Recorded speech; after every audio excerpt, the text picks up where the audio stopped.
আপনারা কি জানেন মাত্র ৩টা উপাদান দিয়ে মেস্তার দাগ দূর করা সম্ভব, সেটাও আবার ঘরোয়া উপায়ে।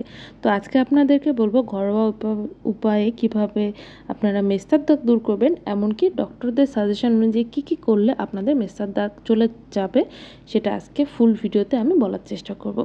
আমি নিশাত শামা চলে আসলাম আপনাদের সঙ্গে অ্যানাদার একটা ভিডিও নিয়ে।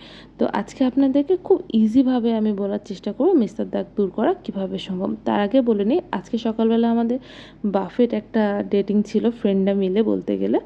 তো এখানে আমরা চলে গেছিলাম নন্দিনী রেস্টুরেন্টে। তো এখানকার খাবার কিন্তু অনেক ভালো আর অনেক মজা ছিল, কারণ আপনারা অন্যান্য রেস্টুরেন্টে গেলে আপনাদের পছন্দ মতো সিলেক্টিভ আইটেম অর্ডার করলে তারপরে আসে, আর এখানে যেহেতু বাফেট, ইচ্ছা মতো আপনাদের পছন্দ মতো খাবার নিয়ে ফ্রেন্ডদের সঙ্গে হ্যাং আউট করতে পারেন।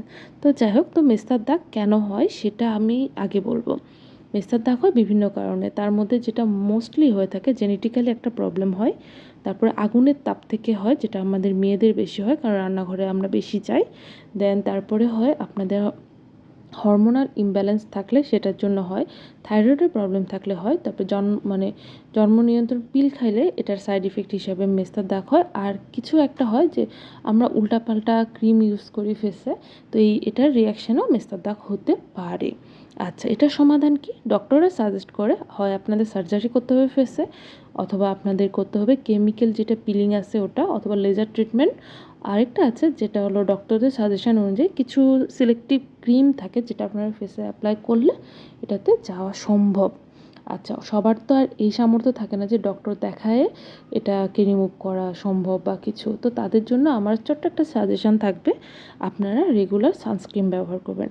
কারণ আমরা বাংলাদেশের মানুষজন সানস্ক্রিন নিয়ে খুব একটা মাথা গুরুত্ব দেয় না, কিন্তু সানস্ক্রিন খুবই একটা ইম্পর্টেন্ট জিনিস, যেটা হলো সানবার্ন দূর করতে সাহায্য করবে। বা আমরা রান্না করে গেলাম তার আগেও সানস্ক্রিন ব্যবহার করব। আচ্ছা, সানস্ক্রিন ব্যবহারের সঠিক নিয়ম হলো, আমরা রান্নাঘরে যাই বা বাইরে যাই তার ঠিক আধা ঘন্টা আগে এটা আমি অ্যাপ্লাই করব, তারপরে আবার ঠিক 3 ঘন্টা পর আবার রিঅ্যাপ্লাই করব, ঠিক আছে? তো যাই হোক, সানস্ক্রিন ব্যবহার করবেন 1 নাম্বার। আর 2 নাম্বার, আমাদের ফেস প্যাক ইউজ করতে হবে। ফেস প্যাকের জন্য লাগবে লেবু, হলুদ গুঁড়া আর লাগবে মধু। তো লেবুর রসের সঙ্গে হলুদ গুঁড়া আর মধু দিয়ে সুন্দর করে একটা পেস্ট তৈরি করে শুধুমাত্র মেস্তার দাগ বা আপনার ত্বকে যেখানে কালো কালো দাগ আছে সেখানেই ব্যবহার করবেন। রেগুলার 3 মাস ব্যবহার করে দেখেন, মেস্তার দাগ 100% না গেলে 80% তো অবশ্যই চলে যাবে। সেটা আমার কথা না, বিশেষজ্ঞদের কথা অনুযায়ী আমি আপনাদের সঙ্গে এটা শেয়ার করতেছি। আমার এটা ক্ষুদ্র রিসার্চ করে আপনাদের জন্য এটা আমি বাহির করেছি যে কী করলে এটা চলে যেতে পারে। তো আপনাদের যদি ভালো লাগে অবশ্যই লাইক, কমেন্ট ও শেয়ার করবেন।